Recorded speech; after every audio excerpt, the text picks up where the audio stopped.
to discuss this and so much more is Mr. Jonathan Harris back here on the Live Zone. Mr. Harris, always good to see you. Welcome back to the show. Good to be back with you. All right, so let's jump right into it. This is the big story of the day. Matt Gaetz withdrawing his name for consideration for the nomination as the Attorney General pick. Gaetz brought fresh scrutiny to previous allegations against the former congressman who faced an investigation by the Justice Department that involved allegations of sex trafficking and sex with a minor. So, Jonathan, I'm going to put it bluntly. It was an alleged threesome that included a minor. Is that what did it?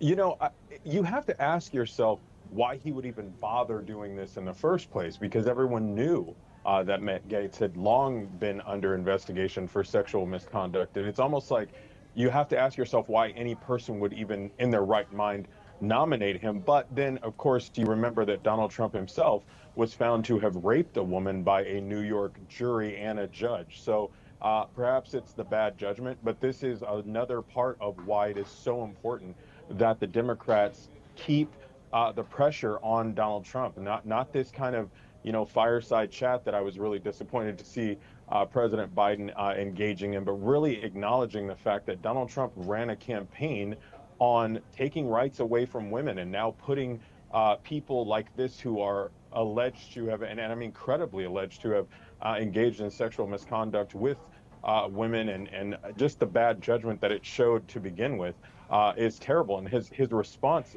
Donald Trump's response earlier today, made no mention of the allegations against Gaetz. He just kind of praised him and completely sidestepped the elephant in the room. Very, very, very tacky, but very on brand for Donald Trump. Yeah, we know that Trump's selection of Gaetz happened to be very sporadic. Happened to actually on a plane from Florida right here to Washington, D.C. We know since then that he has in essence been hammering down the fact that he wanted Gaetz in, but now it's apparent Gaetz is out.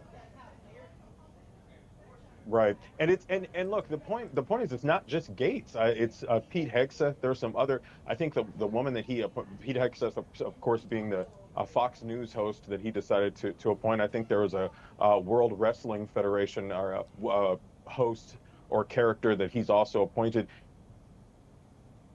She is named in a sexual misconduct lawsuit. Pete Hegseth also mentioned in a lawsuit about sexual misconduct. So this is the judgment. The circus is coming to town, and this is kind of, part of me, the sane part of me is wanting to just sort of revel in the fact that we have a sane president for the next couple of months before this circus gets here. But it's on the way, and this is just kind of just a taste of what's coming. Yeah, we've heard the word loyalty, loyalty, loyalty. We know that's exactly what President Trump is actually looking for. So the million-dollar question, Jonathan, who's up next?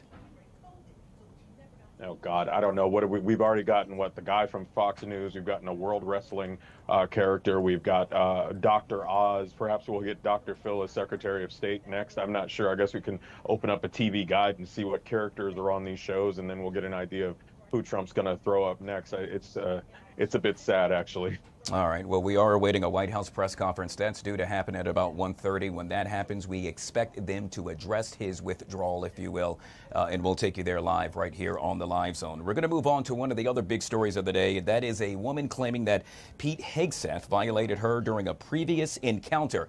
Now, the woman says that when she met Hegseth, he was giving off a, quote, creepy vibe, ended up in a strange hotel room. He then allegedly took her phone, blocked the door, and she remembers saying no a lot. Other eyewitnesses said that they saw her and, well, she appeared to be somewhat sober. Yet again, another controversy surrounding one of Trump's selections. Yeah, I really sincerely hope that this is not, it's hard to parse out, right? Because if you look at what the election showed that the country, the polls were right, that the country was about 50-50 split. I think there's about a 2 million vote difference, about, less than 2% vote difference between Vice President Kamala Harris and Donald Trump.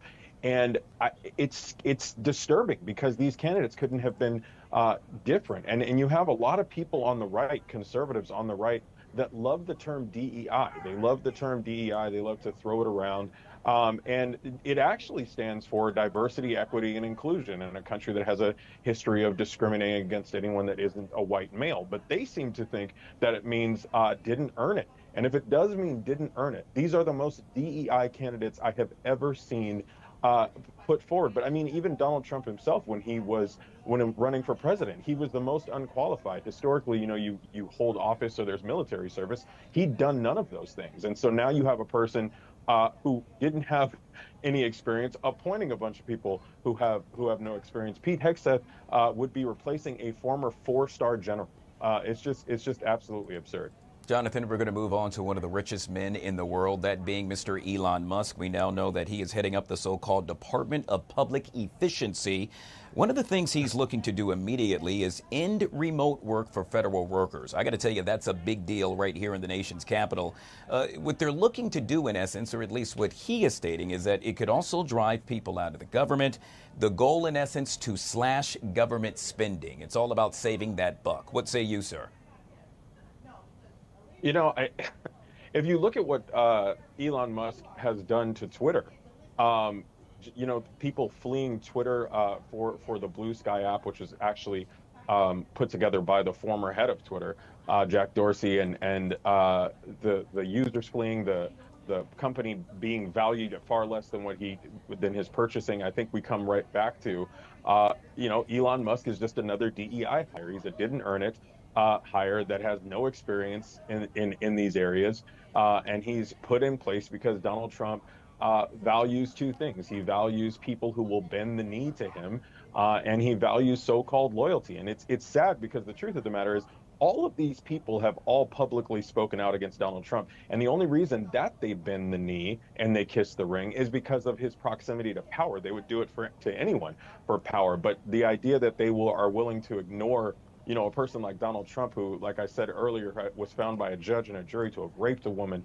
ran a campaign on, overt racism, targeting, legal immigrants in this country, all of that, and that they would bend the knee to him is sad. But yeah, I mean, Elon Musk, take a look at what he did to Twitter and then ask yourself why on earth Donald Trump thinks that he would be qualified to run a government agency. And yes, of course, that should be the priority, making sure people can't work from home. That's what's been plaguing the country for sure. Well, I can tell you one thing that Trump really plans to focus on, and that happens to be deportation. Trump's team gaming up for an aggressive Latin American strategy to really implement that mass deportation plan. In your eyes, Jonathan, what do you think that will look like? Oh, gosh, I know that I think it was Rand Paul the other day was talking about how he's not going to support it. And, I never want to appear to downplay Donald Trump ever, because, we saw what he did when he was president in his first term, separating migrant children from their families, just a blatantly cruel, frankly, evil policy that I think it was his Attorney General, Jeff Sessions, said that they did on purpose. They did it to be a deterrent. And some of those families were never even able to be reunited. So I don't think anyone should ever downplay the evil and the cruelty and the racism and hate behind what he's doing. But I wonder if he will be able to carry it out. I wonder if we're going to get so dystopian in this country that we see the military marching through our streets, tearing people out of businesses and homes, and dragging them out. I mean, this country certainly has a history of, putting people in camps and so on and so forth. So it's not something that we haven't done.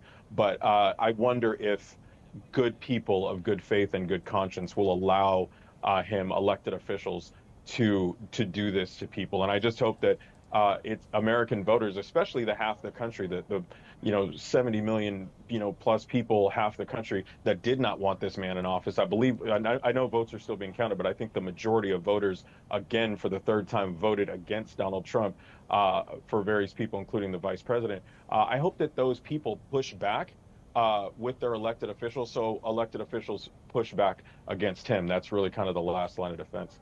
Mr. Jonathan Harris, yet again joining us right here on the Fox 5 Live Zone. Always good to see you, sir. Make it a great day. Good to see you. All right.